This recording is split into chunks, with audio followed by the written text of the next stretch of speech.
Hey guys, want to let you know and remind you, if you are a pastor, if you are involved in the ministry, or hopefully you go to church and you know your pastor, we have a pastor's briefing coming up in September up in Washington, D.C. It's actually pretty full, but we might squeeze one or two more pastors in. We at least want pastors to know about this and get on the list. If they can't attend this one, we try to do them every single year. In fact, 2 a year, one in April, one in September, but we do have one coming up in September. So if you are a pastor, if you're a ministry leader, we would love for you to be a part. And if our list is already full, we'd love for you to at least be on the list. We can let you know about the ones coming up in the future. We'd encourage you, let your pastor know about this. It's Tuesday night. It's Wednesday during the day. Tuesday night have a evening tour of the Capitol building, after hours, private tour by ourselves. We go through and we see not only the Capitol building, but a lot of the religious and Christian heritage of the Capitol from some of the paintings. Like you see paintings behind us in Washington taking a knee. This is not one from the Capitol. However, it is something depicting some of the religious faith of our nation, the founding fathers, that today's been forgotten. On Wednesday, we hear from all kinds of congressmen and senators that come and let us know what's going on in their committees, what's going on in Congress and DC. It's things that can encourage pastors to know the state of the nation, but also recognizing the role that Christianity has played in the nation and what they can do to make a difference where they are.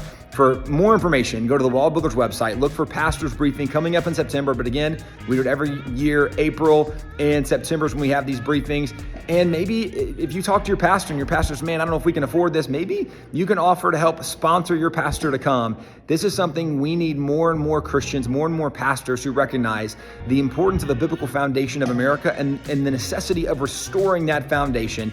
Pastor's Briefing on the WallBuilders website this September. Hope to see you pastors there. I'm Pastor Joe Pettick of Calvary Chapel of the Harbor. This is my wife Kathleen, and we would encourage all pastors to come to this conference with WallBuilders. WallBuilders they're doing such a wonderful job.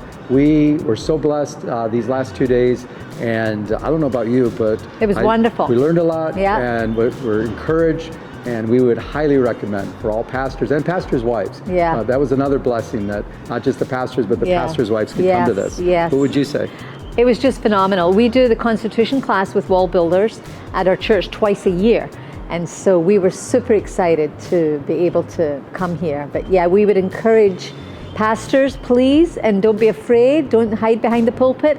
Get out from behind that pulpit and do something for your city. Please, in Jesus' name.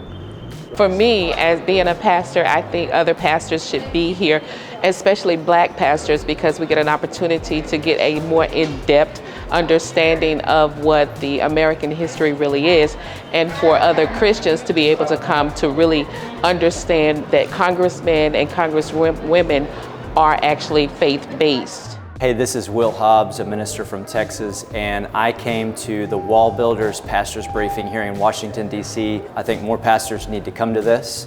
We need to get informed that the Bible has so much to say about polity and policy issues, and unfortunately we forget that, and so we're not salt and light in the political arena at all, and that's a problem that we need to change. So I want to encourage pastors to come to the WallBuilders Pastors Briefing. Every pastor should come to this conference because you're going to get encouraged by other Christians who are here. You'll see it as what it really is, missions. Our mission to impact this city and your city for the gospel of Jesus Christ.